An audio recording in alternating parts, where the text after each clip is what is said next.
All right, what's growing on? So I'm here with Dan the man this morning, and Dan and his wife Jessica fed us dinner last night, and they're standing down at the bottom of Brendan McKeon's property, and Dan has a market garden, and I thought it would be really interesting to catch this for y'all, show you what he's got growing on this morning, tell you a little bit what he's doing here in Costa Rica. My name's Dan. I'm originally from New Jersey, and I've been living here on this farm since September. I've been in Costa Rica for 2 years now with the idea of bringing food to the table. I've spent 2 years on different permaculture farms, and now the idea is to take the permaculture farm idea with the fruit trees and actually put all the food on the table.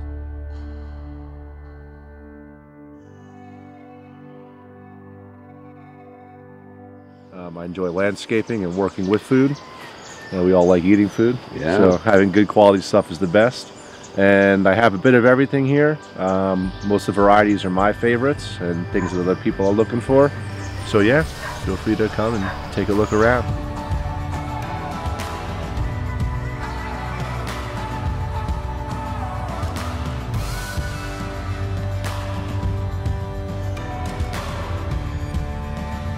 We have all pineapples planted from hijos, so they're pulled off another pineapple plant. You can get pineapples in 6 to 8 months. Nice. Lemongrass is good for any type of tincture, tea. You can make alcohol, soda, anything you want tastes like lemongrass. It's a great thing. There's lots of pineapples. This is called wild hops, which is not made for using alcohol, which would be nice, but it's a nitrogen fixer. Really? So when we cut these, you just lay it down on the ground and it returns nitrogen into the ground. Because here in Costa Rica, nothing dies in the winter.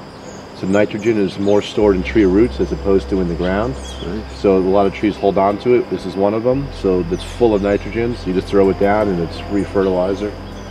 You're actually weeding in the pineapples a little, huh? Oh, I weed them all the time. Wow. So my hands are all cut up. They're sharp to work around, huh? Yeah, they're a little spiky, and you kind of gotta, I line them up so you can get your hands in there. Yeah. And yeah, so this is all pineapple coming down.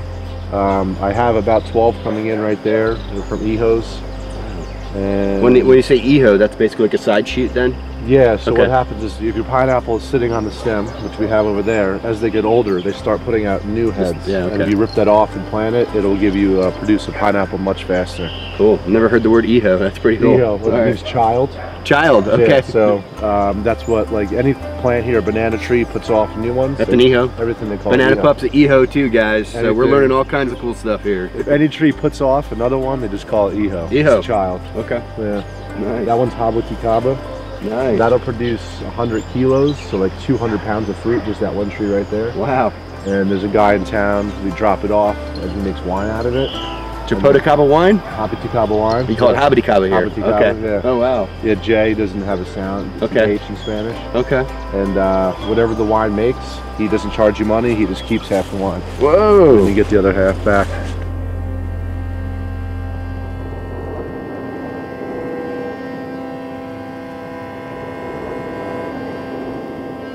So this was an abandoned garden made about 5 years ago. When I got here in September, everything in this garden was as tall as those palm trees. You couldn't even see the garden, you couldn't come in here, you couldn't see the house, you couldn't see the yard. I've cut about 40 trees out that were hanging over the garden, hanging over the property.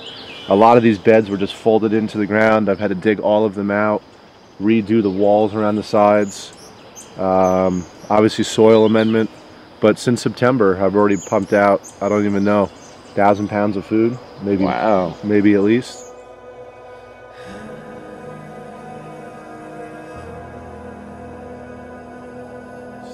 I have everything in here from hot peppers, local tubers to quisque. I have over here sweet potato varieties, purple and yellow. I have 5 different types of lettuce.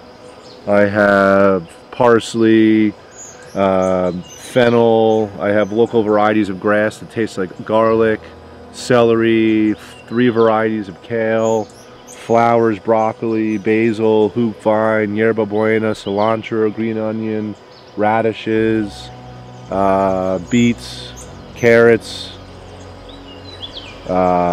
repollo, which is cabbage, and eggplant, cucumbers, tomatoes, 3 varieties. So I just planted watermelon over here. The whole back corner is zucchini that's coming in.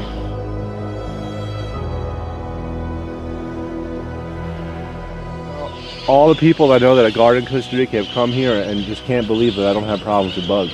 Wow. So I can't tell you the answer why I don't have problems with bugs, but there's something that's helping. I mean, there are bugs in here. You know, things get eaten. This patch has been getting pretty nipped up by these little flies, but it doesn't seem to affect the fruit, and they're coming back. Nice. I've been spraying chili and garlic and some citronella plant on them, and it seems to be working. Wow. But nothing's getting all that affected. You know, some things people are like, oh, this is getting eaten up, spray something on it. I leave it alone, and then it usually seems to work itself out. Nature I works put more out. fertilizer on, and then it seems to work itself out.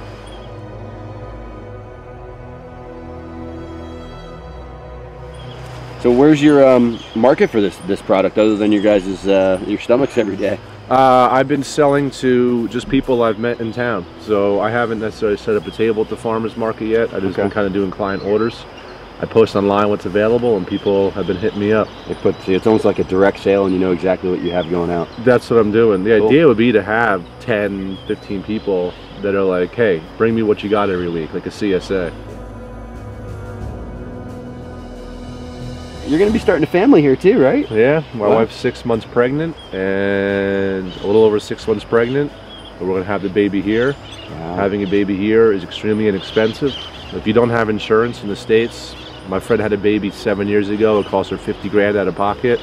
Here we hired a private doctor to come give us a home birth for 2,500 bucks. And then the doctor stays 2 weeks before the birth and 3 days after. It includes all the visits and everything. We'll put her up. Yeah, we'll put her up. Yeah. That's pretty unbelievable. Yeah, right? I think it's like $5 grand for 5 minutes in the States. You know, the doctor comes in and leaves, so.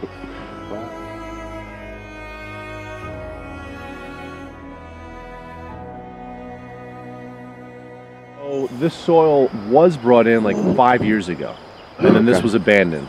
So it was so hard when I got here, but I stirred it up. But we add our own soil amendment organic mixture. It's cow manure or chicken manure, and an MAMA mixture. At the rice factories, they burn the rice hulls off, so we use that because it's like a carbonated material. It's burnt. What's the right word? I don't remember the word there. But when you put the burnt material in, it's carbonized? The carbonized, yeah. Okay. And then actual rice hulls to fluff it up. I put that in with every new planting.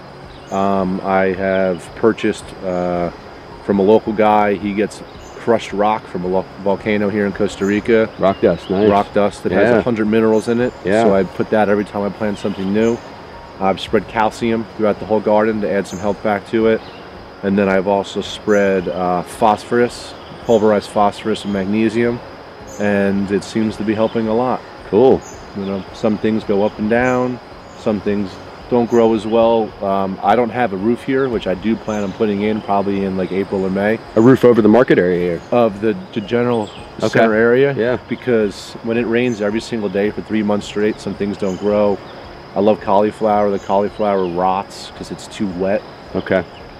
And so you can really extend your season with that roof then? There is no end to it. No end to it. Yeah. All year long market gardening here. Yeah. Wow. There is no end. Wow.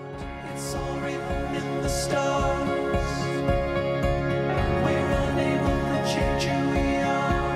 We're unable to change. We're unable to change. We're gonna have to let go, so you can truly live. We're gonna have to let go.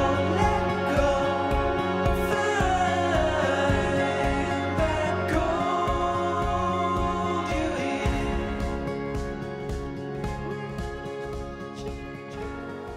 Any books or anything you read to inspire you or to learn about this annual gardening, or you just kind of learned from trial and error? Just trial and error. I've read some books that inspire me to want to grow my own food, but I never really actually studied gardening or anything like that. Cool. I'm kind of more of a hands-on guy. Yeah. You know, Yeah, I learned the same way. I read things, I'm like, that gets me excited, but until I try it, I don't know if it's actually gonna get me excited. Yeah.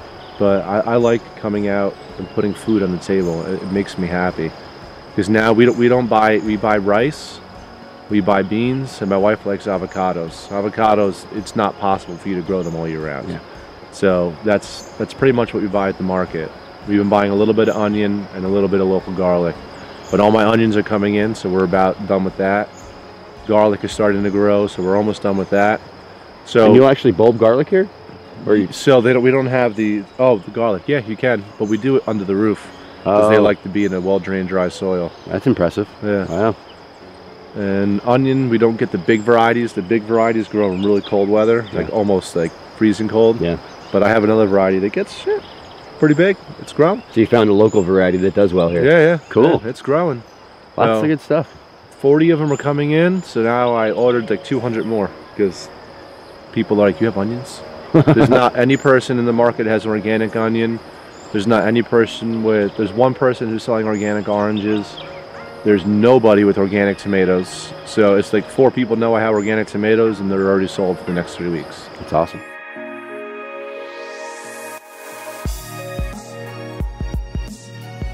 So what about if somebody's local and they're watching this? They're like, where's this guy Dan with these awesome vegetables? How do they find you, Dan? Yeah, so you can find us on Facebook, Finca La Familia, or finca.la.familia on Instagram.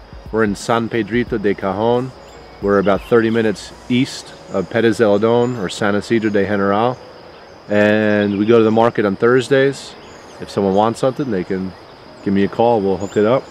People can come by and get a tour. We offer farm-to-table meals, smoothies. A lot of raw vegans around here, so I'm not. And I don't have a big recipe book for raw vegan, but I can make a mean smoothie. You can make a mean smoothie. You heard that. And it's 100% organic off the farm. I don't make anything that's not from here. And his wife made us an amazing dinner last night with like pesto, I'm guessing, from the farm. Everything was from here. Yeah, it was delicious. The basil was from right there. The kale was from right there. Quite wonderful. We use that garlic grass. She really likes cooking with that. Nice. Yeah. Sweet, Dan. Well, thank you so much for showing us around your garden, bro. I appreciate it. It's been a pleasure meeting you and your hospitality last night. Hummingbird. That guy comes Oh, here the hummingbird over here on the butterfly bush. every single morning. That's the one, huh? Yeah. Well, listen, guys, I'm going to put Dan's link in the description down below, so in case you couldn't figure out the spelling for his Facebook page and his website, I'll put that in the description. You guys can find him if you want to come to Costa Rica, eat some of his awesome food, come here for a smoothie, whatever it may be. Check these guys out. They're doing some awesome stuff. So be sure to like, subscribe, share, and don't forget, pound dirt.